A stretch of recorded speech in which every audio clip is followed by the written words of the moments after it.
Para o que você está fazendo, porque o Brasil precisa de você, porque isso é assustador e vai ter consequências imensas, drásticas sobre o Brasil. Por isso, para o que você está fazendo e presta muita atenção nesse vídeo. Eu tenho certeza de que você vai entender por que a gente tem que ficar tão preocupado e curte e compartilhe o máximo que você puder para mais gente entender, mas sobretudo para mais gente agir.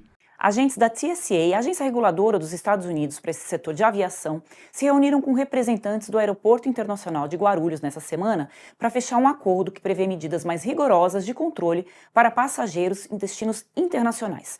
A chegada da TSA ao Brasil ocorre em um momento de tensão crescente entre os governos de Donald Trump e Luiz Inácio Lula da Silva, além do aumento das restrições para a entrada de estrangeiros nos Estados Unidos. Desde a posse de Trump, a Embaixada dos Estados Unidos no Brasil tem publicado diversos alertas nas redes sociais sobre as exigências para a entrada no país. Entre os anúncios, destaca-se a revisão de 55 milhões de vistos concedidos globalmente. Uma das medidas de segurança já está em vigor no aeroporto de Guarulhos. Todos os líquidos e cremes com até 100 ml devem ser embalados obrigatoriamente em saquinhos plásticos tipo Ziploc.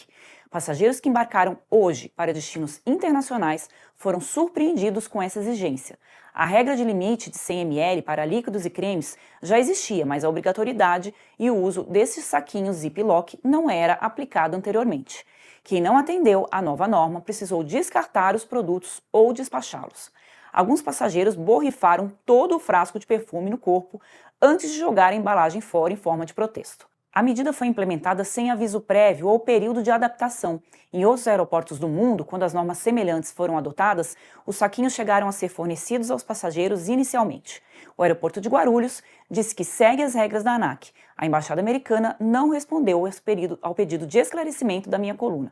É preciso ser um bandido, um cúmplice dele, um ignorante completo ou alguém com graves problemas cognitivos para não entender o que está acontecendo no Brasil.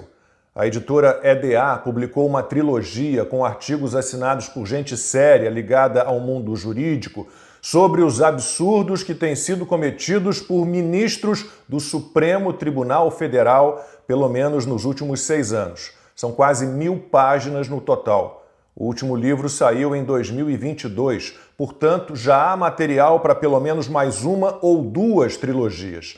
Foi organizado também o site dossiermorais.com.br, que lista os abusos, arbítrios e ilegalidades praticados apenas por Alexandre de Moraes. O conteúdo foi impresso e as folhas, coladas umas às outras, não puderam ser desenroladas numa sala de comissão da Câmara dos Deputados. Faltou espaço físico.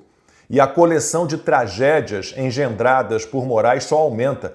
Na última semana, ele fez questão de confirmar o que o governo dos Estados Unidos mostrou ao mundo com as sanções da Lei Magnitsky. É um violador contumaz dos direitos humanos.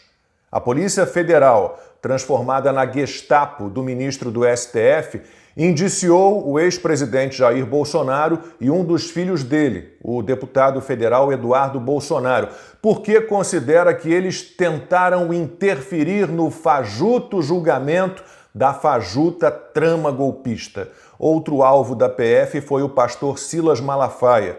Ele não foi indiciado, mas teve o celular, blocos com anotações religiosas e o passaporte apreendidos quando desembarcou na quarta à noite no Rio de Janeiro, vindo de Portugal. Moraes acha mesmo que pode desrespeitar a Constituição e barrar a livre expressão, a livre manifestação, mesmo que nossa lei máxima proíba qualquer tipo de censura. Criminosamente e seletivamente, mensagens e áudios foram vazados para a imprensa com o intuito certamente de criar mais uma cortina de fumaça e de construir na imaginação coletiva uma conspiração, um conluio contra a democracia relativa de boa parte dos ministros do Supremo e da turma do Lula. Claro que pessoas decentes não tiveram dificuldades para perceber a falcatrua. Não há prova alguma de coação que exigiria violência ou grave ameaça. Os opositores de Moraes lutam de verdade contra a tirania que ele instaurou, com o apoio de colegas da corte, do governo Lula e de boa parte da imprensa. Aqueles que já não são jornalistas chegaram a dizer que Eduardo Bolsonaro quer apenas livrar seu próprio pai de uma farsa armada contra o ex-presidente. Ora, o material vazado deixa claro que o deputado se posiciona por uma anistia ampla, geral e irrestrita. Uma anistia para quase todas as vítimas da perseguição diferente, pois beneficiaria inocentes e não criminosos, como em outras oportunidades da nossa história. A imprensa apodrecida compra qualquer historinha do chefe, jamais questionando as abusivas medidas cautelares impostas a Bolsonaro e a muitos de seus apoiadores, sem falar naqueles que estão presos. Apontar a grave situação em que estamos, com críticas e opiniões pertinentes e argumentadas, nunca será crime, por mais que uma gangue queira assegurar que é. Tudo o que os opositores de Alexandre de Moraes fazem, Jair e Eduardo Bolsonaro e Silas Malafaia incluídos, está, como já relatei, garantido na Constituição. Só que o ministro do STF segue a máxima da União Soviética de Stalin. Mostre-me o homem e eu encontrarei algum crime. Assim, ele quer criminalizar também o contato de Jair Bolsonaro com o advogado americano Martin De Luca, que está à frente do processo movido contra Moraes num tribunal da Flórida pela plataforma Rumble e pelo grupo de mídia do Trump. O ex-presidente pediu orientações a De Luca sobre a elaboração de uma nota pública para as suas redes sociais em que deveria associar corretamente a sua situação a uma perseguição política. E isso é tratado como subordinação estrangeira. O advogado reagiu. Atos rotineiros de um advogado estão sendo distorcidos e apresentados como teorias conspiratórias. Seguindo a lógica da PF, qualquer político que recorra a um advogado ou estrategista está conspirando contra a democracia. Sobre o rascunho de uma carta que seria enviada por Jair Bolsonaro ao presidente argentino Javier Milei, isso também não configura igualmente nenhum tipo de crime. O ex-presidente brasileiro, se pedisse realmente o asilo, estaria exercendo um direito regular e legítimo, um direito fundamental, reconhecido na Declaração Universal dos Direitos Humanos da ONU. O artigo 14 diz o seguinte: toda pessoa vítima de perseguição tem o direito de procurar asilo em outros países. Portanto, qualquer um que se considere um perseguido político, o que Bolsonaro verdadeiramente é, pode pleitear um pedido de asilo, tem o direito a fazê-lo. Não que Moraes desconheça os documentos, as resoluções das Nações Unidas, nem tampouco a nossa Constituição, o Código Civil, o Código Penal, todos os regimentos, todas as regras, todos os decretos, todas as medidas, todas as leis existentes, até mesmo as naturais. A questão é que, para o ministro, tudo isso só vale se for para punir seus opositores e beneficiar quem está com ele. Felizmente, tenho certeza de que não será assim por mais muito tempo. Os poderes do sancionado por violação de direitos humanos estão chegando ao fim. Coloca na tela, por favor, Brenda. A gente tem essa matéria, matéria exclusiva, tá? O delegado que indiciou o Bolsonaro e o Eduardo trabalhou para o PT, tá? Então, essa foto aí não está o delegado, porque o delegado não tem nenhuma foto conhecida, que seja própria para divulgação aqui. Mas esse deputado, esse ex-deputado, na verdade, agora que está aí ao lado, à direita, do lado do Viana, do Jorge Viana, ele é o Léo Brito. Léo Brito foi deputado por 2 mandatos do PT, muito ligado aos irmãos Viana. Hoje, inclusive, ele é assessor especial do Camilo Santana lá no MEC, tá? E os irmãos Viana, não precisa dizer, são muito ligados também ao Lula, tá? Estão desde lá do início, na base do Lula, e tem todo um prestígio, né? Lembrando aí que o Tião Viana chegou a presidir a Elibras, não é isso mesmo, Marcos Degor? E o irmão dele está na Apex mesmo sem falar inglês, né? Lembra que teve aquela polêmica, né? O Jorge Viana hoje está na Apex mesmo sem falar inglês. Vamos à matéria. Coloca a matéria aí, por favor. Vamos lá. Pode baixar, por favor. Bom, tá aí, ó. O delegado Itauan de Oliveira Pereira, tá, que assina o relatório de indiciamento de Jair Bolsonaro e Eduardo, atuou de 2017 a 2019 como assessor do petista Léo de Brito, do Acre, ex-deputado por 2 mandatos e hoje secretário especial do ministro da Educação. Tá? O Brito também foi secretário de Jorge Viana, hoje presidente da Apex, ligadíssimo a Lula, como acabei de mencionar. Pereira está na PF há apenas 6 anos. Formou-se em Direito em 2015 no Uniceub, em Brasília, e cursou na Câmara dos Deputados uma especialização em processo legislativo. Tá? Começou como assessor técnico da Comissão de Fiscalização Financeira e Controle, na época que o Léo de Brito era o presidente, e depois passou para o gabinete do petista. Tá? Ele também estagiou no escritório de advocacia Bodion Rocha Advogados, lá no Acre, e no Rodrigo Mudrovich, aqui em Brasília. Tá? E aí, depois de tirar a sua OAB, depois de formar, tirou a OAB, atuou como advogado em escândalos políticos investigados pela própria PF, como os envolvendo o BRB, na Operação Circos Máximos, e o ex-governador do Amazonas, José Melo. Tá? E ele atuou, naturalmente, defendendo investigados dessas operações. Em 2019, ele prestou concurso e ingressou na PF. Depois foi deslocado para a Superintendência no Acre, sendo no ano passado reconvocado a Brasília para integrar a força-tarefa que passou a investigar Jair Bolsonaro, seus familiares e ex-assessores. Hoje ele integra a Coordenação de Investigação e Operações de Contra-Inteligência, unidade que normalmente reúne delegados mais experientes. Tá? Este site questionou a direção da Polícia Federal sobre eventual conflito de interesse na atuação do delegado, com relações pessoais e políticas com o PT, e investigações de seus rivais políticos. Tá? Pela assessoria, a corporação optou por não se manifestar. Como a gente sabe, a seleção para cargos na PF inclui etapa de investigação social, a fim justamente de se avaliar a conduta que deve ser irrepreensível, né, e a idoneidade moral exigida desses candidatos. Tá? No caso do recrutamento para áreas de inteligência policial, o processo é ainda mais rigoroso, observando integralmente os protocolos de segurança da informação e de prevenção de conflitos de interesse, em conformidade com a legislação e regulamentação vigentes. Então, esse é o padrão. Tá? Aqui a conclusão do relatório, pode baixar um pouquinho mais, só para ver o Itauan assinando aqui como o delegado responsável pela investigação. Os seus superiores imediatos, que também chancelam, né, o relatório, porque o relatório ele é produzido dentro da Coordenação Geral de Contra-Inteligência, está o Rafael Caldeira, que está aí como o delegado responsável, e o Leandro Almada, delegado da Polícia Federal, também diretor da Inteligência Policial, que é a diretoria que engloba essa coordenação. Almada foi responsável, ele é muito conhecido por ter sido responsável pela investigação sobre a obstrução da investigação da Marielle Franco. Tá?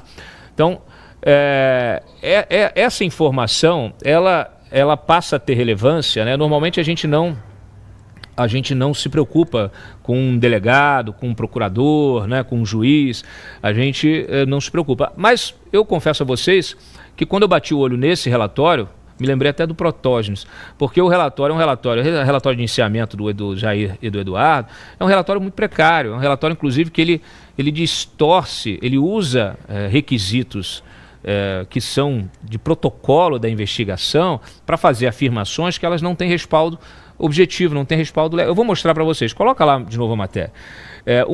Nós temos vários casos, tá, a matéria está aí? Bom, pode abrir a matéria, o Brenda, abre a matéria por favor. Olha aí, nós temos aí um relatório que traz abordagens distorcidas, tá? É a minha visão, eu tenho só 26 anos de investigação jornalística acompanhando investigações da polícia. Então, assim, eu acho que eu posso até, se o delegado quiser, posso dar algumas dicas. O fato é que o relatório de iniciamento traz abordagens distorcidas e conclusões equivocadas sobre ações atribuídas ao ex-presidente e ao seu filho. Num dos casos que virou piada na internet, a PF criminaliza transferências de valores feitas por ambos às suas respectivas esposas, todas feitas de maneira oficial via transferência bancária. Para Itauan, porém, abre aspas aqui, os investigados se utilizaram de diversos artifícios para dissimular a origem e o destino de recursos financeiros com o intuito de financiamento e suporte das atividades de natureza ilícita do parlamentar licenciado no exterior, fecha aspas. O delegado também tem a ousadia de dizer que Jair e Eduardo utilizaram, abre aspas, estratégias idênticas de fracionamento e repasse de valores recebidos. No próprio relatório, porém, estão lá registrados os 2 repasses de 2 milhões cada, um para Eduardo, outro para Michele. classificar de modus operandi para evitar a rastreabilidade de transferências desses montantes realizadas formalmente dentro do sistema bancário é abusar da criatividade, tá? E da inteligência. No mesmo documento, o delegado transcreve em tom de seriedade declarações irônicas feitas por Eduardo em conversa com o pai, ao se referir a Tarcísio de Freitas. Então, gasta páginas de um relatório de indiciamento para reproduzir também diálogos pessoais com trocas de emojis e notícias de jornais, além de apreciações gerais sobre política, apreciações dos interlocutores. Ao transcrever as discussões entre pai e filho, o delegado conseguiu apenas, na minha opinião, enfraquecer ainda mais sua tese de que haveria uma coordenação entre eles para coagir o Supremo. Por vezes, Eduardo reclama que a postura de Bolsonaro atrapalha a sua atuação junto à Casa Branca, enfraquecendo-a. O ex-presidente chega a censurar críticas do filho Gilmar Mendes, por exemplo. Mais grave, Eduardo e Bolsonaro se desentendem sobre o projeto alternativo de anistia apoiado pelo Supremo. O texto, porém, só beneficiaria parcialmente os condenados do 8 de janeiro, o que levou o deputado licenciado a criticar duramente o pai. Em sua interpretação enviesada da realidade, o delegado escreve que a real intenção dos investigados não seria uma anistia para os condenados pelos atos golpistas realizados no dia 8 de janeiro, mas sim interesses pessoais no sentido de obter uma condição de impunidade de Jair Bolsonaro. Bom, como eu acabei de dizer, qualquer um que leia aquilo vai ver que é justamente o contrário. Com tantos erros de análise e ilações forçadas, é de se questionar a isenção do delegado Itauan Pereira, considerando seu histórico profissional. Tá? Não deve ser coincidência que sua digital também apareça na delação do Mauro Cid e no depoimento do brigadeiro Batista Júnior, Degô, com acusações que foram depois, todas elas, desmontadas por testemunhas, réus e pela ausência de provas. Então, volta para mim aqui. Você quer comentar primeiro? Quero comentar primeiro, assim, tá na hora de esses servidores públicos responderem pelo que eles estão fazendo. Tá? Não, olha, é simplesmente absurdo que um delegado de Polícia Federal chegue a essa conclusão. Fica claro que a intenção do presidente Bolsonaro era se beneficiar. Desde quando o delegado tem que prever intenção? Isso não se faz. Isso ele está destruindo a carreira. Isso é uma vergonha para os outros delegados. Então, como a gente sabe que do jeito que as coisas estão hoje, dificilmente dentro da própria Polícia Federal seria aberto um processo administrativo disciplinar, então que um partido político provoque isso, a exemplo do que o Partido Novo fez com a ex-chefe de gabinete do ministro Alexandre de Moraes. Porque ela desviou e muito das funções de uma chefe de gabinete quando ela começou a fazer investigação, ela mesma estava fazendo investigação sobre as pessoas que estavam ali sendo investigadas dentro do 8 de janeiro. Parabéns ao Partido Novo, que teve essa iniciativa. Cadê os outros partidos para fazerem o mesmo? Esse delegado aí, ele precisa responder, do ponto de vista funcional. Ele tem que colocar provas. Acabou. Ele pode colocar o que ele levantou. Agora, ele chegar a essa conclusão, nossa, que absurdo. Isso é revoltante. Isso é um desvio funcional gravíssimo. E detalhe, eu sempre falo aqui, eu me presto ao papel de analisar como a esquerda se posiciona. A fala da deputada Sâmia Bonfim é exatamente a mesma fala do delegado. Foi combinado, parece que foi combinado.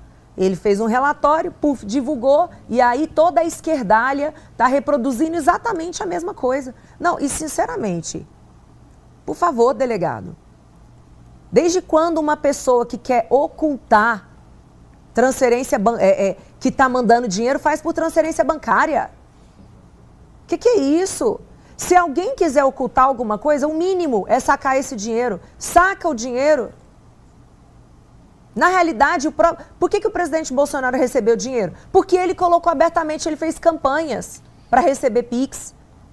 E ele é uma pessoa tão querida que ele recebeu milhões em Pix. 19 milhões. Há errado? Há algo de errado nisso?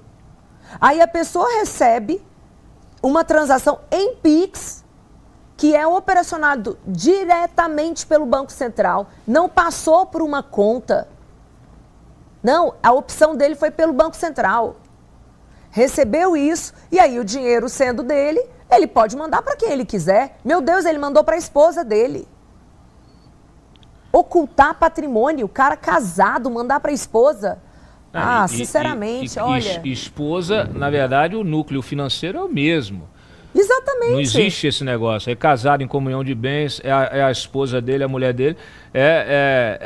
Chega a ser ridículo você fazer uma ilação dessa. Por isso que eu deixo claro ali, muito bem observado, eu já tinha colocado no Twitter ontem essa minha observação.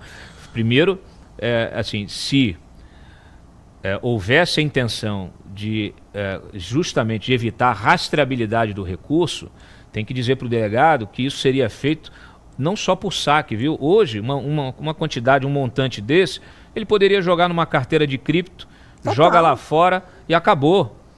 Agora, Cláudio... Agora, ele faz uma transferência com contrato de câmbio para o filho, por exemplo, para o filho dele.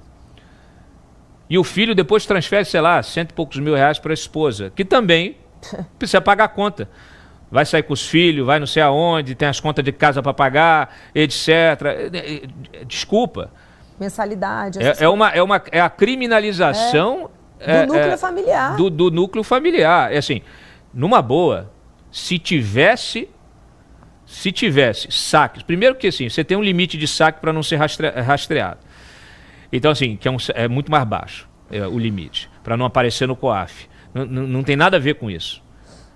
O sujeito pega lá, aí eles pegam vários anos. Poderia fazer vários, quanto gastou, não sei o que, faz planilha, bota, faz faz um PowerPoint, né, para dizer que, olha, gastou tanto daqui, gastou tanto dali. O sujeito recebeu o dinheiro dele, doação, recebeu do salário, recebeu doação, pegou, transferiu para a mulher.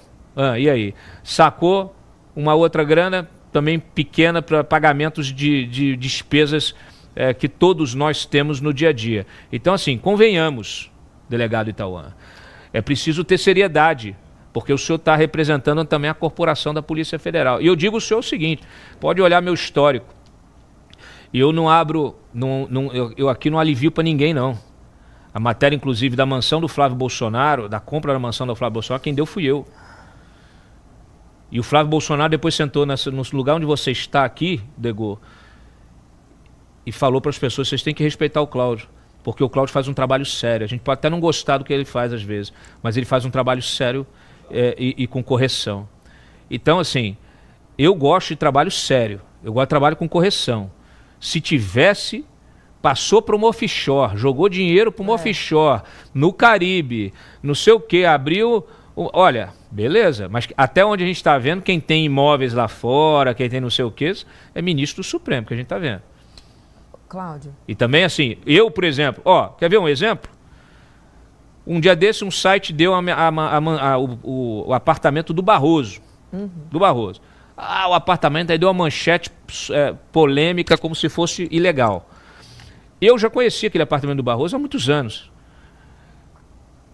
Porque qualquer jornalista que se preze já fez o levantamento de patrimônio de todo mundo. Aquele que é o extensivo. O Barroso comprou esse apartamento quando era advogado. Advogado, o cara ganha honorários de milhões. Então, assim, a menos que se diga que ele pagou esse negócio por fora, que ele recebeu ilicitamente o dinheiro, aí é outra história. Aí é uma investigação que ela não é possível do ponto de vista do jornalismo. Só uma investigação policial com quebra de sigilo não me parece que seja um caso. Agora, depois que ele assumiu o Supremo, não, se descobriu agora que ele tem um outro imóvel mais caro e pagou, aí é outra história. Agora, ele como advogado, antes de assumir, ter comprado o imóvel, tanto é que não deu nada, fez a matéria e não aconteceu nada. Por quê? Porque a gente tem que ter seriedade naquilo que a gente faz.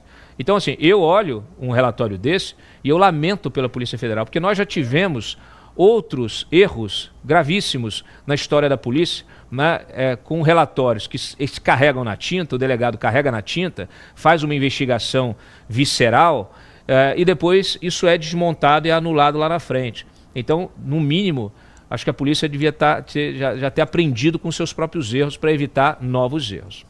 Deixa eu só concluir. Eu quero ouvir o Eli também, tá? Só concluir rapidinho, o que me chama a atenção é um ponto. Quando ele menciona a Michelle Bolsonaro, como se ela tivesse sendo utilizada para ocultação de patrimônio, me parece que estão querendo já colocar algo sobre a Michelle. É lógico, é lógico. Né? Então, assim, quer tentar, fica claro ali, é tão primário, que aí quando ele fala assim, tem os metadados aqui, não sei o que, desse documento do asilo, dessa minuta do asilo, que está em nome da Flávia Bolsonaro, que é a mulher do Flávio, da Fernanda, mulher do Flávio Bolsonaro. Já está ali tentando jogar para falar assim, tem que fazer uma busca e apreensão lá na casa do Flávio Bolsonaro, pegar o celular da mulher. Tem que fazer na Michelle. Na Michelle. Porque a Michelle, se ela concorrer o ano que vem aqui em Brasília senadora, ela está eleita. Então, vejam, olha o plano. Presidente Bolsonaro absolutamente injustamente inelegível. Deputado Eduardo Bolsonaro agora nesse inquérito, já sem condições de voltar para o Brasil. Para colocar a Michelle dentro dessa investigação é um pulo. Mas ela estava participando das conversas da trama golpista. Olha, ele inclusive recebeu 2 milhões do presidente Bolsonaro. Gente, tá aí, entendeu? A ideia é exatamente destruir a família Bolsonaro, porque sabe do potencial eleitoral de vitória de todos eles, a começar, incluindo agora a Michelle. O consórcio foi atrás de 5 especialistas. Maria Balchamp Salome, vice-presidente da Comissão de Estudos de Direito Penal do Instituto dos Advogados de São Paulo. Marcelo Crespo, que está sempre nas matérias do Estadão. Professor e coordenador do curso de Direito da SPM. Renato Vieira, ex-presidente do Instituto Brasileiro de Ciências Criminais, o IBCC-CRIM. Wellington Arruda, mestre em Direito pelo IDP do grande ministro, fundador. O grande ministro de Mendes é o fundador. E Priscila Pâmela. Bom, Priscila Pâmela não tem nenhum título, né? E Priscila Pâmela. Então, coitada dela, não tem título nenhum. Não sei nem quem é a Priscila Pâmela. Em conjunto, as entrevistas indicam ao menos 7 pontos controversos na ação penal. Veja quais são. Pontos esses que, assim, acho que vocês deixam tão cansados de ouvir. Porque isso daqui vem sendo martelado pela direita desde, no mínimo, desde 2020. No mínimo, desde 2020. Esse primeiro aqui nem tanto porque envolve o julgamento nesse momento atual. Mas tem outros pontos aí que envolvem abusos do judiciário que acho que desde 2020. Competência do Supremo para julgar Bolsonaro. Um dos pontos mais discutidos é se caberia ou não ao Supremo julgar Bolsonaro. Advogados citam que quando a ação penal contra Bolsonaro foi aberta, prevaleceu o entendimento que antigos ocupantes do Palácio do Planalto deveriam responder na primeira instância, como cidadãos comuns. Aspas. Em abril, no julgamento do habeas corpus 232627, o Supremo mudou seu entendimento e decidiu que crimes cometidos por autoridades no exercício do mandato podem continuar sendo julgados pela Corte mesmo depois que elas deixam o cargo. Essa alteração, porém, aconteceu depois que a ação penal contra Bolsonaro já havia sido oferecida. O pessoal muda a regra e, inclusive, aplica nova regra para o que já tinha começado. Ela defende que o Supremo não seria o foro adequado para o caso, embora o tema esteja pacificado. A criminalista cita o exemplo de Lula, que foi julgado pelo Moro na vara de Curitiba. O criminalista Wellington Arruda concorda. Para ele, o Supremo atraiu a ação sob 2 justificativas frágeis. A suposta conexão de Bolsonaro com outros réus parlamentares que possuem foro e o fato de os crimes investigados terem como alvo o próprio Supremo. Essa interpretação pode alongar demais a ideia de conexão e esvaziar a garantia do juiz natural, que é o princípio de que cada caso será julgado por um magistrado cuja competência está prévia e impessoalmente definida em lei antes do fato e do réu. É uma trava de imparcialidade que afasta tribunais de exceção, escolhas de juiz para o caso e conexões artificiais usadas para concentrar processos sem limite probatório concreto. Eu gostei essa parte aqui, né? É uma trava de imparcialidade que afasta tribunais de exceção. Tribunais... Não fale que estamos diante de um tribunal de exceção. Muito antidemocrático, né? Esse advogado. Acúmulo de funções e imparcialidade. Aí aqui, desde 2020. Outro ponto contestado é a concentração de etapas nas mãos do mesmo relator. O Supremo concentrou etapas que no desenho original seriam separadas. O mesmo relator que em 8 de fevereiro de 2024 determinou a pedido da polícia, com parecer da PGR, buscas e apreensões, quebras de sigilo, apreensão no passaporte de Bolsonaro, além de decretar prisão preventiva de assessores próximos, depois manteve essas cautelares, levantou o sigilo do inquérito e remeteu o relatório da PF à PGR. Agora é a própria corte que julgará o mérito. Quando quem autoriza as medidas investigativas e as cautelares também julga, surge uma dúvida legítima sobre imparcialidade e separação de funções. Esse é o ponto. Critica aí o Wellington Arruda. Marcelo Crespo lembra que o problema começou em 2019. 2019, sim! Quando Dias Toffoli escolheu a dedo Moraes como relator do inquérito das fake news. Esse ponto aqui vocês já estão assim, dando aula, né? Isso aqui acho que qualquer pessoa da direita sabe explicar. No processo penal, a regra é que a escolha do relator seja feita por sorteio. Só a exceção quando já existe um caso semelhante e o mesmo ministro assume também um novo processo para evitar decisões distintas. Eu sou burro. Tiver algum advogado aí assistindo, você puder deixar nos comentários se esse tipo de coisa num mundo diferente, num universo paralelo, se isso daqui poderia decretar, né, nulidade do caso. É um julgamento nulo, que não vale. Puder me explicar, eu agradeço, que eu sou meio burro. Desde então, Moraes acumulou a relatoria de investigações sensíveis, ferindo o princípio do juiz natural. Em determinado momento, houve uma confusão de papéis. Ele era magistrado, atuava como órgão investigador, também figurava como vítima. No processo penal, quem julga não deve investigar, e quem investiga não deve julgar. E se é vítima, não pode participar da investigação. Sabe de nada. Tem que tomar as aulas com o ministro. O coordenador do SPM, porém, pondera que a tipicidade dos fatos torna natural que as decisões despertem questionamentos. É importante lembrar que praticamente todas as decisões dele foram referendadas pelos demais ministros. Não são decisões individuais, são do Supremo.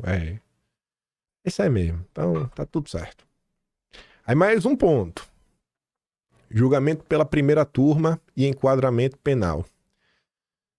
Outro debate é se Bolsonaro deveria ser julgado pela primeira turma, né, e não pelo plenário.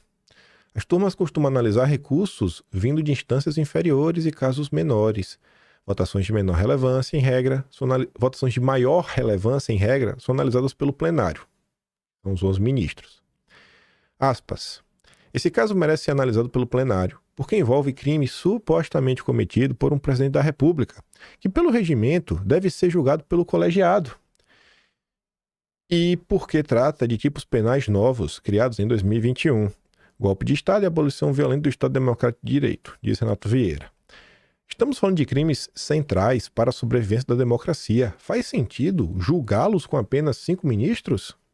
E Crespo diverge. Você tem recentemente a dispensa do Supremo dizendo que esse caso poderia ser julgado pela turma, não pelo plenário, e idealmente o presidente da República deveria ser o plenário. Mas se a própria jurisprudência admite, né? Então não tem nenhum absurdo nessa decisão, né? Se tá na lei, tá aí boa, não é absurdo. Cerceamento de defesa. E comentou até sobre isso ontem, né? Vieira também é crítico sobre a forma como a acusação dividiu os réus em núcleos distintos. Segundo ele, a separação restringiu a atuação das defesas. O acusador trabalhou com o mesmo contexto e deu ritmos diferentes a determinados grupos. O que aconteceu? Um réu terceiro escalão, que cumpria ordens de quem estava no primeiro ou no segundo, ficou em núcleo separado. O normal seria que o mandante pudesse participar da audiência do subordinado para questionar provas que dizem respeito à relação entre eles. Mas Moraes não permitiu que os integrantes do núcleo 1 participassem das audiências dos núcleos 2 e 3. Isso gerou um cerceamento de defesa. Não, que nada. Tem que perguntar porcaria nenhuma, rapaz. Bolsonaro não devia nem estar sendo julgado. Bolsonaro devia ser, assim, execução sumária. Bolsonaro é um monstro. Monstro. Monstro não precisa ter direito. Essa matéria não podia ter sido publicada em 2020. Lembra que a gente comentou no vídeo ontem? Aquele levantamento do Daniel Miorin mostrando como a imprensa relata as coisas? faltam coisas. São 6 anos, desde 2019, são 6 anos que a imprensa fecha os olhos e a imprensa sabe do que está acontecendo e fica mesmo para ver, não, tem que corrigir a rota. Não, são 6 anos que a rota não está sendo corrigida. Até quando vai continuar nessa? Vieira também critica a falta de prazo das defesas para análise de documentos. Houve um evento em que o documento foi juntado um dia antes da audiência. Falamos sobre prazos e disponibilização de documentos exatamente sobre isso ontem. Só matéria do consórcio. Nós só utilizamos matéria do consórcio ou documentos oficiais. Ontem a gente comentou a postagem do Enio Viterbo, que é jurista. Ele pegou o quê para falar sobre isso? O documento, né, a fonte primária, que é o quê? A defesa de Bolsonaro. As alegações finais. Ele vai destacando. Que não é só assim, então se a defesa de Bolsonaro falou várias... Não, a defesa de Bolsonaro elencou várias imagens, como por exemplo os e-mails da própria PF mostrando, dia tal, estamos entregando aí para vocês, viu? Não foi mal aí. É meio atrasado, mas faz parte do tempo. Delação premiada do Cid. O ponto mais grave na condução de Moraes, na opinião de Vieira, ocorreu na delação do Cid. Para ele, o ministro desrespeitou a lei. Como ousa falar isso? Ao conduzir pessoalmente todas as perguntas na audiência de 19 de novembro de 2024. Dias antes daquela audiência, o ministro havia recebido um ofício com as possíveis omissões de Cid e fez todas as perguntas de mérito, aquelas que na avaliação dele chegariam à verdade. Aquele momento significou para mim o rompimento por parte de Alexandre de Moraes da observância da lei de delação premiada, que prevê que o juiz deve apenas verificar a voluntariedade e as condições do acordo e não, em hipótese alguma, entrar no mérito das informações prestadas. Para Vieira, esse fato é relevante porque foi nessa audiência que vieram à tona as informações sobre o punhal verde e amarelo, o plano para acabar com Lula. Com isso, diz o criminalista, houve o vício na colheita das declarações do delator. Aí outro ponto, apreensão dos celulares de advogados. Priscila Pamela Santos, criminalista, destaca que as críticas a Moraes não se limitam ao processo de Bolsonaro, mas refletem reivindicações antigas da advocacia em várias instâncias. O que se vê hoje são muitos garantistas de ocasião. Uma decisão em particular eu considero controversa. Mas aquele papo de sempre, né? Não, a atuação da corte em defesa da democracia foi essencial, né? Foi importante, né? Salvou o Brasil. Mas uma decisão aí foi controversa. Apreensão dos celulares de advogados. Acho problemática a decisão porque pode resvalar no exercício do direito de defesa, que é um pilar da democracia. Ainda tem a prisão domiciliar de Bolsonaro. O ponto questionado foi a decretação da prisão. Moraes ficou a meio afirmando que Bolsonaro descumpriu cautelares ao aparecer nas redes sociais dos filhos. A Maria Salome contesta a decisão e diz que Moraes não conseguiu provar que Bolsonaro tinha ciência ou determinou a publicação desses vídeos. Ela não sabe de nada. Como sugere em sua decisão ao tratar o material divulgado como pré-fabricado. Na avaliação dela, além de não comprovar a violação, Moraes impôs a prisão domiciliar sem apresentar justificativa.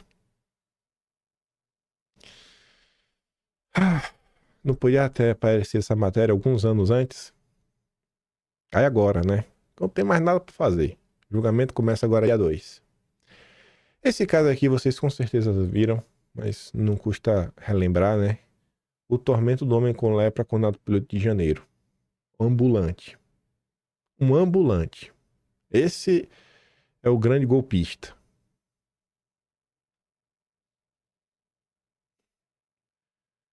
Ah, meu Deus do céu, velho. Olha.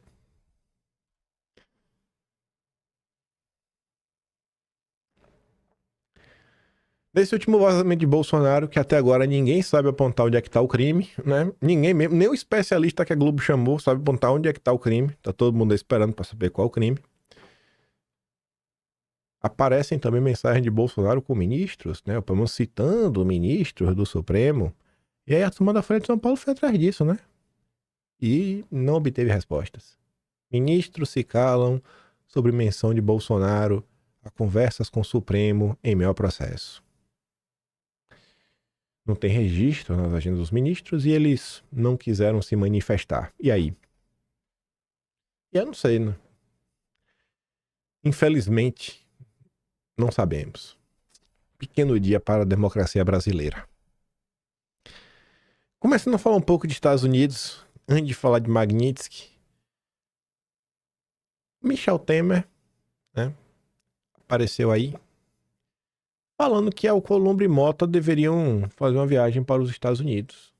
O Eduardo aí vem repetindo incessantemente que abriria portas para ambos sentarem lá com o Departamento de Estado, conversarem, explicarem a situação e também ouvirem, né? Mas está ali, numa conversa com empresários em São Paulo, na quinta, o Temer definiu a ação concreta do Congresso. Para ele ser importante que Davi Alcolumbre e Hugo Mota fossem aos Estados Unidos para contar aos seus pares no parlamento americano a verdade do Temer. A falta de diálogo na visão de Temer tem favorecido as articulações bolsonaristas em solo americano. Espero que topem, ambos. Vamos ver as verdades que eles vão contar. Vamos ver as verdades. Falando do Temer também, olha isso aqui. Nosso grande Michel Temer que está organizando, né, à frente dos governadores democráticos, um encontro secreto entre Temer e General Mourão. Aí você fala, uai, mas se é secreto, como é que a imprensa sabe? Porque quem articulou o evento contou para Andresa Matais. Temer articula a Constituição de Candidatura Única de centro-direita, né, que tem como bandeira a pacificação do Brasil. Essa é a agenda do sistema, né? A pacificação é o cala-boca. É dar um cala-boca no bolsonarismo. A única força antissistema que existe neste país. Temer já conversou sobre o assunto com 5 governadores. Vocês sabem quem? Tarcísio, Zema, Caiado, Ratinho Júnior e Eduardo Leite. A reunião entre Temer e Mourão foi articulada pelo ex-ministro Antônio Embaçaí e o advogado Fernando Tiburcio, próximos de ambos.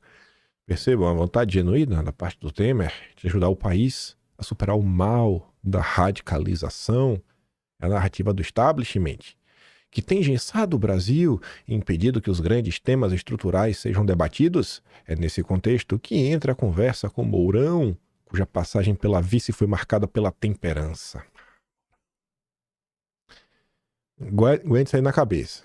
Só um tiquinho que a gente vai voltar a falar do sistema e dessa narrativa do fim da radicalização. Só para falar de outro encontro. Olha quem foi se encontrar com Lula. Antônio Carlos Rodrigues, o Carlinhos, que a gente conhece muito bem do PL, o expulso do PL. Aqui, ó. Quanto tempo o povo tentou expulsar esse cara do PL? Mais de ano.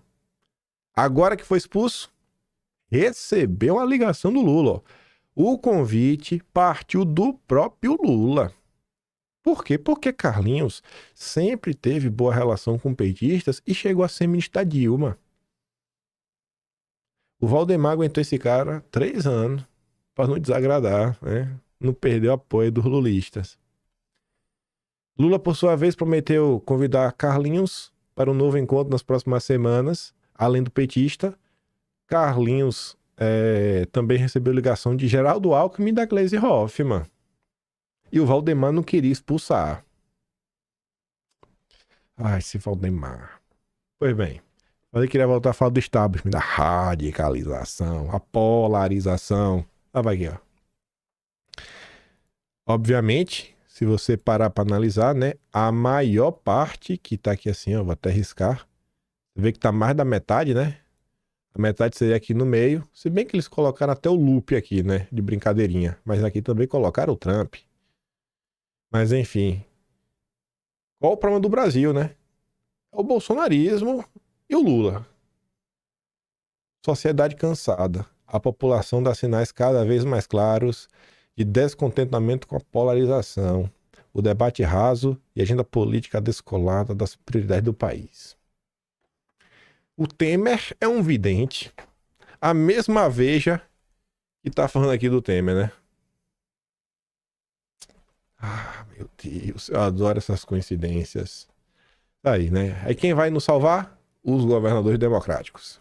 Eles que vão nos salvar. Confia neles. Confia. Pode depositar seu voto aí Pode até abandonar Bolsonaro. Pode abandonar Bolsonaro aí, que Bolsonaro é um bocó. Quem vai salvar o Brasil são os governadores democráticos. E só outro pontinho a mais. No vídeo de ontem, falamos sobre o tio do Alckmin, que era do Supremo, mostrando que as mesmas famílias governam este país desde que o Brasil é o Brasil. Aí o Verde e Amarelo traz mais uma informação muitíssima curiosa. Aquele padrão. O tio do Alckmin, que ascendeu até o Supremo, não era aluno, rapaz, do Largo de São Francisco? Aí fica o questionamento, né? A turma dele é de 37. Seria José Geraldo de Rodrigues Alckmin um bucheiro? Um membro da bucha?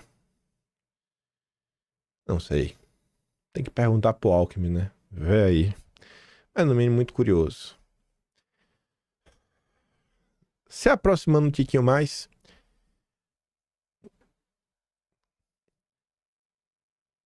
A gente já vai falar, já, nem vou adiantar. O Poder 360 fez esse bonito infógrafo. Em termos de infógrafo, assim, né? Tabelas com números, gráficos. Acho que ninguém faz melhor do que o Poder 360. Acho que eles mandam muito bem mesmo. Sempre clean, as cores que eles utilizam, o padrãozinho assim, é bacana mesmo. Bancos desvalorizam 5 bilhões uma semana.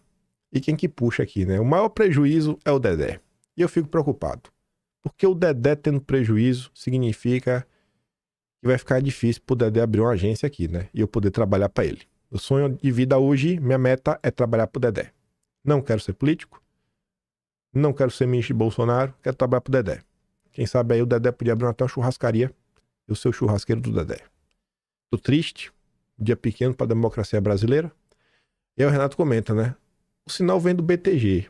Perdeu mais. Por quê? Porque ao mesmo tempo é o mais exposto ao capital estrangeiro e o mais próximo da política. Essa combinação coloca o BTG no centro do fogo cruzado.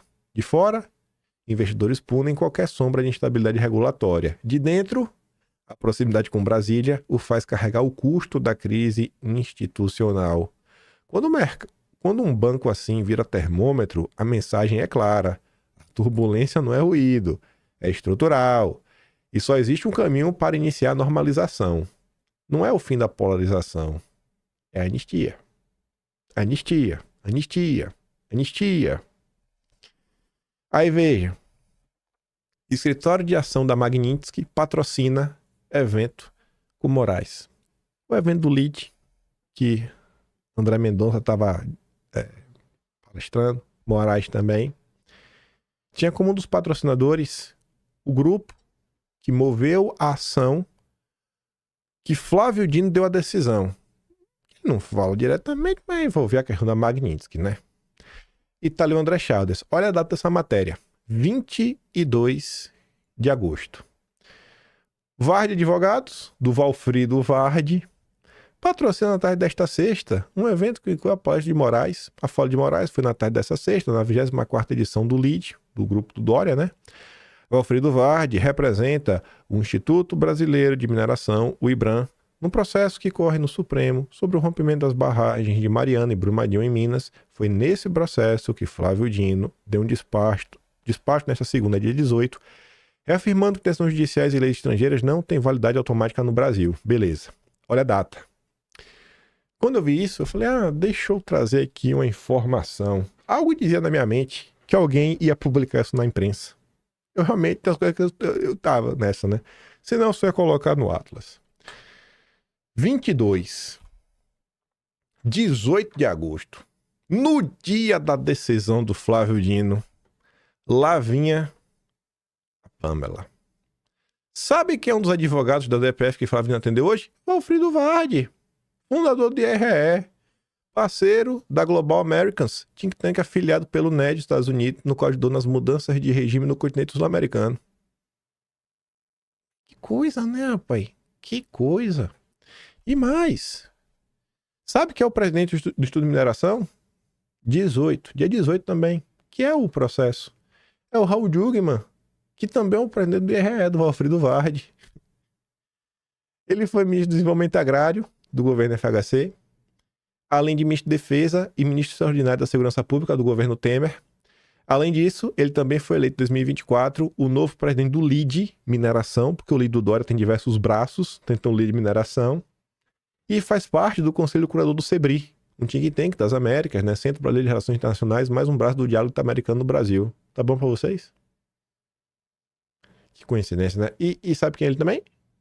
É o cara que foi o mediador do painel do Tarcísio e que apresentou Tarcísio como presidenciável lá no Jumapalooza. Não tem como dar essa cutucadinha, né, Tarcísio? Ah, meu Deus. Sabe uma matéria curiosa? Não faz sentido com o vídeo, mas se você vê o contexto, você vê que se encaixa perfeitamente nesse contexto de como a imprensa funciona, como funcionam esses grupos de debate e o alto empresariado brasileiro. O divórcio de Rubens Menin e João Camargo na CNN. Quase 3 anos depois de Camargo assumir como chairman executivo da CNN, a empresa anunciou na sexta que o executivo, olha o que diz o Brasil Journal, um dos lobistas, eu não gosto dessa palavra, eu acho uma palavra tão feia, sabe? Lobista, mais ativos do país, não faz parte de seus quadros. Recrutado por Menin para dar uma virada na empresa, Camargo cortou custos profundamente, manteve a agenda intensa de representação institucional do canal. A separação entre os dois vem no momento de crescimento acelerado dos negócios pessoais do Camargo. Aí teve um conflito de interesse. Que é o quê? O grupo de lobby corporativo, que é o Grupo Esfera, e mais recentemente a Rede Transamérica de Rádio, adquirida em fevereiro, da família do banqueiro Aloysio Faria, colocando a família Camargo na disputa pelas mesmas verbas publicitárias e patrocínios corporativos que a CNN Brasil. E aí? Na hora que for para uma reunião, que o empresariado tiver suas demandas, você fala, tu tá com essa demanda? Você quer que o nosso grande canal de notícias dê prioridade para os assuntos da macroeconomia, taxa de juros, Selic? Você quer que eu traga especialistas para falar que a Selic tá baixa, que tem que aumentar? Você não tá satisfeito com 15%? Tem que ter o patrocínio. Tem que ter o patrocínio. Mas e aí, vai patrocinar a CNN ou a Transamérica? Aí o Rubens Menin, que não quer ver o seu dinheirinho voar, ficou com raiva. Para pessoas próximas, a CNN e empresários com trânsito junto aos dois lados, a situação gerou um conflito de interesses insolúvel. Claro que as entregas e as receitas se misturavam e os propósitos também. Num país onde a hipertrofia do judiciário e a polarização da política fazem muitos empresários buscar pontes com Brasília, hoje o negócio mais lucrativo do João Camargo é o Grupo Esfera, que tomou o mercado, que antes pertencia ao LIDE, do Dória, e se consolidou como a maior operação de lobby do país, navegando a transição de Bolsonaro para Lula e abrindo até uma casa-parlamento em Brasília. Rapaz, é muito bonito isso aqui. É muito bonito, muito maravilhoso. Esse é o Brasil. Esse é o Brasil aí dos grandes democratas. Ai... Aí você vê o que a imprensa pauta e tudo mais. Aí tu vai olhar os anunciantes. Fui sabotado, meu computador reiniciou, mas, conforme eu dizia, eu não quero acreditar que os anunciantes é quem determinam o que a imprensa fala ou deixa de falar. Eu não quero acreditar que no Brasil, quem paga a banda escolhe a música. Mas vamos lá. Terceira parte do vídeo de hoje tem uma história curiosa para contar para vocês. Aquelas histórias perdidas ao longo do tempo sobre sobrevivência na internet, confusão, perseguição, né? Como desviar das diversas flechas do regime. Mas antes disso, quero comentar com vocês rapidinho um caso, né? O Chiquinho ontem voltou aí nas redes sociais. Tá chateado. Chiquinho ficou chateado aí com vocês, né? Vocês foram reclamar com ele, não deixaram ele aí com sua maledicência. Quem nunca pisou na trincheira tem que lavar a boca antes de falar de um soldado. Pronto. Já falou que eu não escovo o dente. Chiquinho, tem escova elétrica. Comprei agora até, rapaz. Aquele fio dental a água que cospe a aguinha, sensacional. Recomendo pra vocês. Uso todo dia. A única guerra que sou no computador é no videogame. Que hoje em dia tem muito soldado aí, viu? Dirigindo até drone. Você tá tirando não que você pulou de avião. Só respeito quem já enfrentou o sistema Concept no Brasil. Pronto. Um dia, quando as coisas se acalmarem no sistema, a gente conta o que aconteceu nesses anos inglórios, né? A gente conta o que aconteceu. A gente conta alguns casos. Mas eu fico feliz em saber, né, que o erro foi meu de lá atrás, quando eu precisei de alguma ajuda jurídica. Eu não pedi ajuda pro grande advogado Chiquinho. Enfim, aí ele passou ontem o dia dando chilique, porque vocês foram lá reclamar com ele, né? Porque ele mandou eu calar a boca, eu não quis calar a boca. Aí você vê ali um comentário, né? A Sandra fala, quem tá no lado dos bolsonaristas há anos, nós bolsonaristas não apoiamos o novo. Aí o Chiquinho já abraçou até a tese do gabinete do ódio. Vocês acham que ele usa os bolsonaristas. Eu tô aqui todos esses anos usando vocês e vocês nem percebem. Ele quer que Bolsonaro desapareça. Eu que quero, viu? Vai vendo. Um dia saberão a verdade sobre esse sujeito. Pô, por que tu não conta, Chiquinho? Se tu é tão bichão, irmão, por que tu não conta a verdade sobre mim?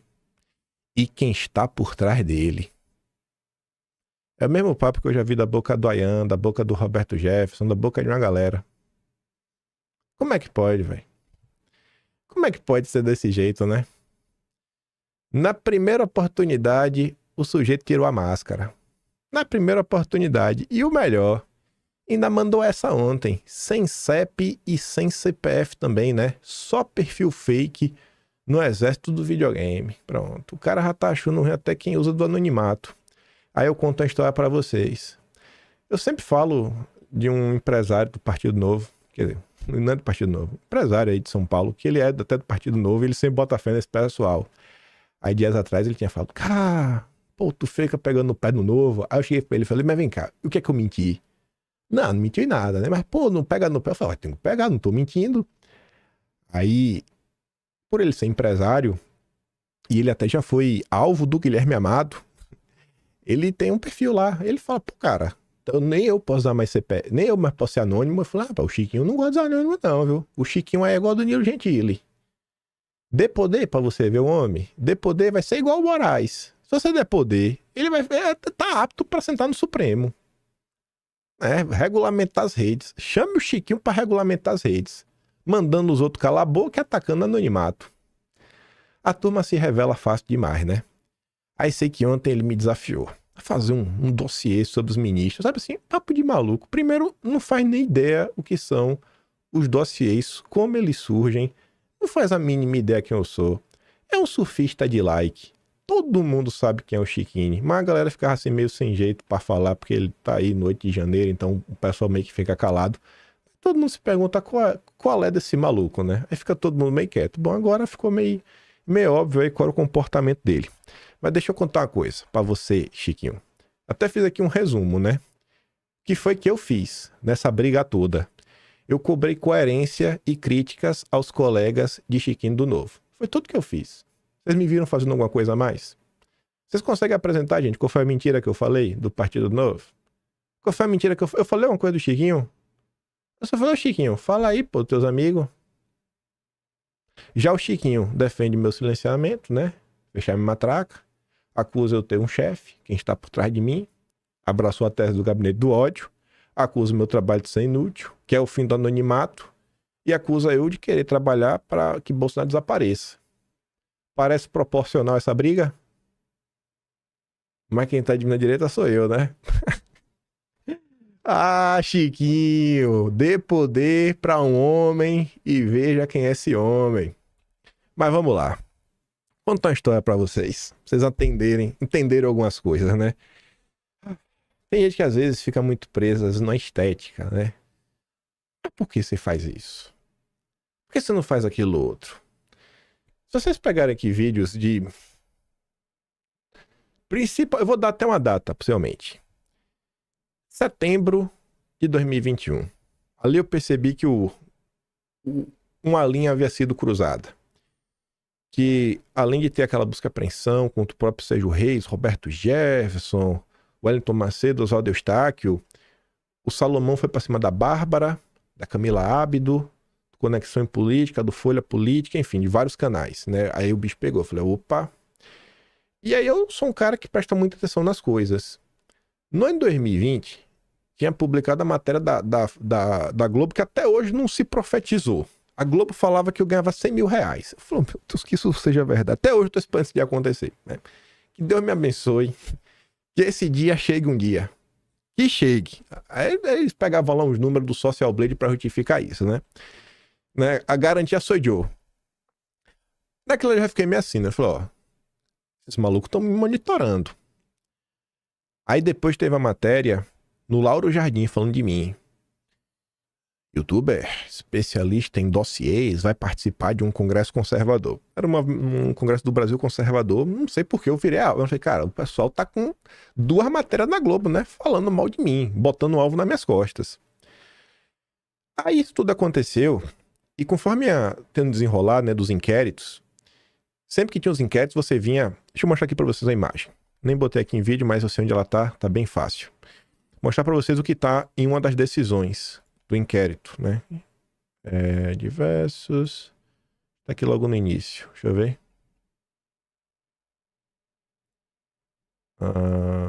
Não, esse aqui. Deixa eu ver esse outro aqui. Cadê outro? Ah, bom. Então não vai me dizer que não tá aqui fácil. Putz.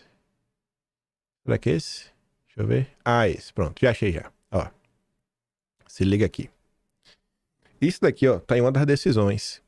Obviamente que aqui é do judiciário, né? Que teve umas buscas e apreensão. Aí o pessoal botava Alan dos Santos como meio. Isso daqui foi coisa que apareceram na época também. Isso aqui apareceu na matéria do Pedro Zambarda, do Diário Centro do Mundo. Então o pessoal sempre teve esse costume, né? De mapear as pessoas, fazer as paradas. E eu ficava assim, né? De bizu aberto. Aí olha essa chamada aqui do que aconteceu em 20 de junho de 2020. Com medo de processo, youtubers bolsonaristas começam a apagar vídeos, por Guilherme Felite. Essa matéria aqui, na época quem assinava era o Pedro Zambarda, mas ela tá fora do ar, você não consegue mais acessá-la. Um tempo depois, a Globo comentou sobre isso. Youtuber bolsonarista, alvo de buscas da PF, faz limpeza em canal e apaga 41 vídeos. Aqui eu não faz questão quem seja a pessoa. É uma pessoa direita, vocês possivelmente até gostam dele. E como é que esses monitoramentos na época não estavam sendo feitos, né?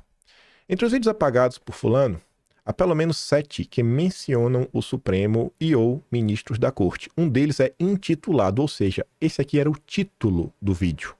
Bolsonaro pode solicitar a destituição do Supremo. De acordo com o programador Guilherme Filete, fundador da Novelo Data, que é quem faz esse monitoramento, fulano já promoveu 4 limpezas em seu canal. Então assim, ó, o cara tá monitorando tudo. Todas a partir do fim de maio, data que coincide com a primeira operação de busca e apreensão dentro do inquérito das fake news no Supremo. Para o criminalista e doutor em direito do processo penal e econômico, né, o Conrado Gontijo, se a exclusão do conteúdo estiver sendo feita para prejudicar as investigações, o YouTube está passível de ser alvo de medidas cautelares da justiça. Pronto. Já queria prender uma pessoa que vocês conhecem e até gostam, porque estaria obstruindo a justiça. Eu não chegaria ao ponto de dizer que a obstrução da justiça é passível de prisão, mas depende muito do que a pessoa busca ao apagar os vídeos. Se esses vídeos já forem de conhecimento supremo, a exclusão não vai mudar em nada a investigação. Agora, se o objetivo for uma manobra para esconder algo, eventualmente pode ensejar medidas contra essas pessoas para preservar provas. Já outro jurista falava o óbvio. O Maurício Dieter, professor de criminologia da Faculdade de Direito da Universidade de São Paulo, afirma que os youtubers têm o direito de apagar, desde que a investigação do Supremo não ordene que as provas contidas naqueles vídeos específicos sejam preservadas. Em princípio, não vejo problema de apagar, se eles, youtubers, não têm ordem judicial para preservar o material. Pela lei, ninguém é obrigado a produzir provas contra si mesmo. É uma extensão lógica dessa garantia que eles não são obrigados a preservar conteúdo e tudo mais. Aí falava lá. Olha essa matéria. Guilherme Amado. Na época ele trabalhava no Globo. Leu? Guilherme Amado. Época. Canais bolsonaristas apagaram 1.705 vídeos do YouTube desde dezembro. Levantamento inclui alvos do Supremo e da CPMI das fake news. Como é que as turmas sabiam com tanta precisão a quantidade de vídeo e quais canais? Todos esses levantamentos da mesma pessoa na época, o Guilherme Filete, fundador do Novelo Data. E essa turma não sabia só os vídeos apagados. Eles sabiam também os vídeos que colocavam como não listados, onde o vídeo está na plataforma, mas você só acessa se tiver o link. Você não acha para buscar e não acha no canal. Só acessa quem tem o link. Aí testava esse caso, foi no Brasil Paralelo. Segundo o Filete, a prática de tornar o conteúdo não listado costuma ser utilizada para esconder vídeos com conteúdos polêmicos na plataforma sem tirar do ar e sem prejudicar o algoritmo. Aí vamos pular um pouco no tempo. 13 de abril de 2022. Esse caso aqui, muita gente sabia dele, muita gente comentou sobre esse caso. Você vê que o Patriota, na época, essa thread dele começa, inclusive, me marcando. Ele começa me marcando nessa thread. Lá em 2022. Mas tem algumas coisas que não vale a pena você chamar atenção. Vocês vão entender porque não vale a pena chamar atenção. Aí veja, né? Aí o Patriota falava, não só de estudo, blá, blá, blá. Filete usa bots para perseguir e distorcer informações. Vou colocar aqui uns tweets. A conta do Guilherme Filete já foi apagada. E veja como ele coloca, né? Aqui claramente parece uma tabela com o nome do youtuber, na época era o Gustavo Gaia, com o título. Pelo quarto dia, segue a limpeza de grandes canais de extrema-direita sobre o TSE, Daniel Silveira, Telegram Supremo e seus ministros. Ontem, 10, foram 14 vídeos de 2 canais. Gustavo Gaia deletou 36 vídeos, sendo que 3 falavam sobre os temas. E ele sabe, inclusive, quais eram os nomes dos vídeos. Tudo bonitinho, eu explico para vocês como é que isso funciona já já. Vamos ouvir aqui esse áudio. Agora só veja esse título aqui primeiro, ó. Robô diário que monitora há mais de um ano, diariamente, os 250 maiores canais de extrema direita do Brasil. Esse rapaz, ele já me monitorou já. Eu fiz um teste para saber se estava sendo monitorado na época. Isso em 2020, eu acho. Ou foi 2021? 2020 ou 2021, tô na dúvida agora. Ou foi 20 ou foi 21. Mas olha o que ele diz aqui, ó, rapidinho.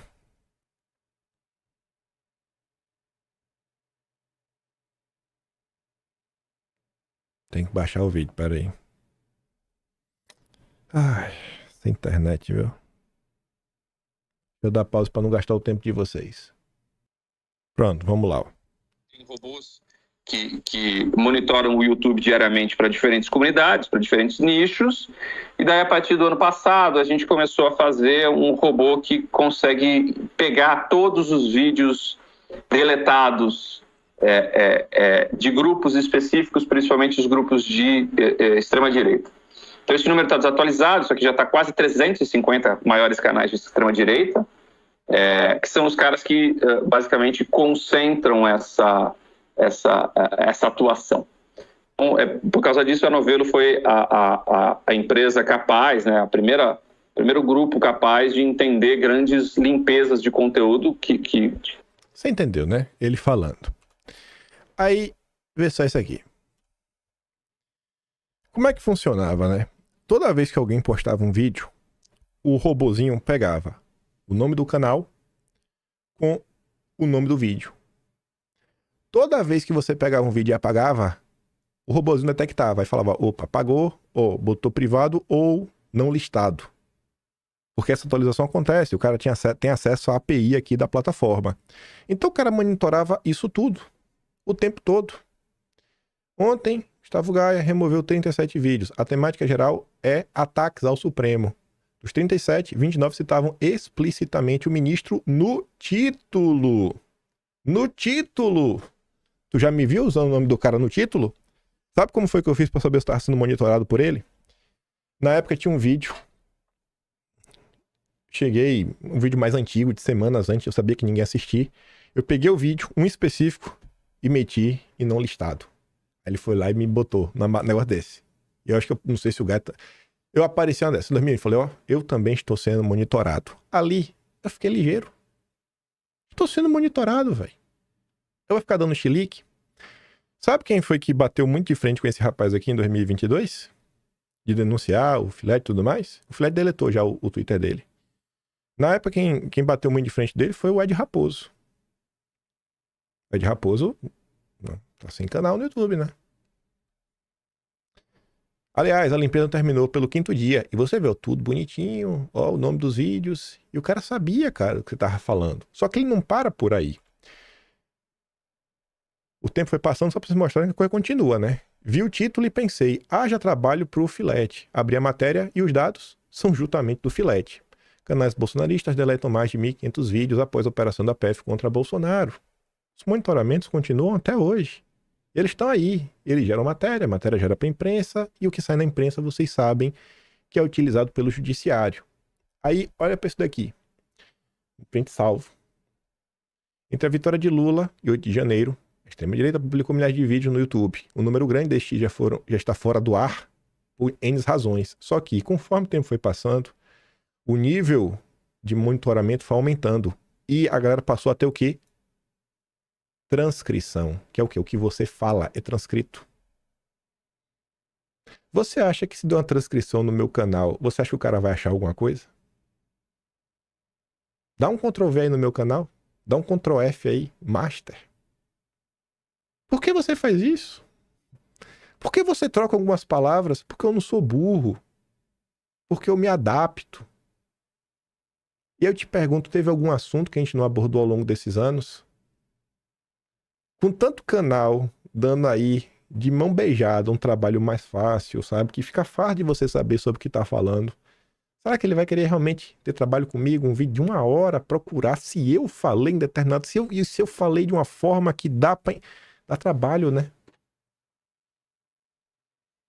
Então você tem que lidar com pessoas como o Chiquini, um surfista, que acabou de aparecer, que claramente... não sei, né? A língua dele é muito afiada para falar do ministro, mas se cala sobre o Deltan Dallagnol, se cala sobre o Dardo Ribeiro, se cala sobre o Thiago Mitrô, ou Mitraldi, sabendo que falar do ministro vai trazer votos para ele, que é candidato, né? Ele quer ser político, mas não quer ser cobrado. Imagina se um dia for político, vai querer usar o quê? O aparato para perseguir pessoas? Vai me processar, Chiquinho? Vai mandar me prender? Vai usar o aparato da Polícia Federal contra mim? Mandando pessoas calar a boca, criticando anonimato? Dê poder pro homem e você vê quem é esse homem. Então, assim, tem algumas coisas que não são aleatoriedades. E aí, só mostrar pra vocês, né? Jornalista é alvo de ameaças. Porque a galera foi pra cima. O Ed Raposo bateu de frente com o Filete. Filete, né? Ajudou. Às vezes tem que ser esperto, cara. Ser esperto. Não é covardia. Você tem que ser um pouco esperto. Bate aí as coisas. Se questiona. Eu tento aprender com a miséria dos outros. Quando eu vi que algumas coisas aconteceram, eu falei, opa, peraí, tem algo acontecendo. A gente não tá mais no negócio de normalidade. A gente não tá na Nárnia. A gente não tá vivendo na Disney. Aí falava, mais uma vez, né? Tá lá as ameaças que ele sofreu e isso, que aquilo todo. Aí falava o assédio, foi revelado pelo Intercept. A Brage saiu também em defesa. Tem algumas brigas, irmão, que eu não vou conseguir ganhar, né? No meu videogame. Mas eu sei que eu posso passar informações. Aí só pra trazer umas coisas, né? Aí, ó. Esse post pertence a uma conta que não existe mais. Olha quem tava lá, ó, batendo palma pro Felite. O marceneiro do Metrópolis. Samuel Pancher. Vai ficar só Bolso, os filhos, os Beiça Livres e Roberto Jefferson. Acho que Beiça Livres vão terça livre, né? Acho que ele tá falando aqui exatamente desse apagar, né, de coisas. Não tava todo mundo desembarcando do barco. E aí, só pra terminar, já que a gente tá falando da turma do Partido Novo, grande Renato 38, que adora falar que Bolsonaro é uma cadela do PT, mas não cobrem o Chiquinho, porque ele não pode ser cobrado. 38 falou que vai se filiar ao Novo. O perfil oficial do Novo da Bahia já postou o recorte, falando, eu vou me filiar no Novo, que eu sou brabo. E aí ele que adora chamar os outros de cadela do PT, rapaz, não tá lá batendo foto com o Alckmin? E melhor, ele escreveu um livro com Pedro Guerra. Quem é Pedro Guerra? Chefe de gabinete de Alckmin. Pedro Guerra. O cara escreveu um livro com o chefe de gabinete do Alckmin. Bate foto com o Alckmin. Mas porque ele tem que doutrinar todo mundo. Mas não pode cobrar o Partido Novo. Não pode cobrar não, rapaz. Eu tenho que ficar quieto. Olha lá, ó. Meu Deus do céu, velho. Eu não aguento a coisa dessa, meu. É ou não é? É ou não é bacana? É patético ver essa gente. Enfim. Ah, esse é o Brasil, velho. Eu sempre tô errado, os outros sempre estão certos. Eu sou atrapalho, né? Bom mesmo é quem bate no peito aí que faz o que acontece. Mas não se preocupe não, velho. Não se preocupe não que eu não vou mudar em nada. Oh, meu Deus, velho. Eu não aguento, viu? E o pior é que o pessoal se acha que vai cantar de galo, vai dar 2 gritos e não sei, vou arregar, vou ficar de boa. Irmão, eu não sou candidato, não tô em busca de votos, não tô em busca de nada. Tô de boa, velho. Quer brigar, a gente briga. Vai. Quer brigar, a gente briga. Quer brigar? Vamos brigar então. Vai me expor? Me expõe aí. Quem é o meu chefe? Quem é o meu chefe? Você também não falou que sabia quem foi que falsificou lá o negócio do Felipe Martins? Dá o nome aí, pô. Tu não falou que sabia? Ou era só clickbait pra conseguir like? Quem não conhece que compra, viu? Salve, salve, Chiquinho. Agora vote nele, gente. Vote nele, porque é importante. Ele precisa ganhar 40 mil reais pra salvar o Brasil. Porque quando ele for eleito, aí sim ele vai salvar o Brasil. Talvez ele vote aí pra censurar todo mundo, né? Acabar com o anonimato, do jeito que o Supremo deseja, do jeito que o PT deseja, né? Mas vote nele, vote nele. Você que é do Paraná, vote no Chiquinho. Não tem como não pirraçar, né? Eu fico por aqui. Reflitam sobre isso, sabe? Seja esperto. Seja esperto. Tem como falar, gente, de diversos assuntos, sem cair na malha fina. Ó, desviando. É igual o Dileira, viu? O Dileira quando dá flash, o cara faz assim, ó. É eu. E a gente tá aqui até hoje, numa boa, falando sobre tudo, abordando o que se passa no Brasil, tentando fazer um jornalismo que mostre o outro lado, não só o lado do consórcio, que não é tão apreciado por algumas pessoas, mas cá estamos nós.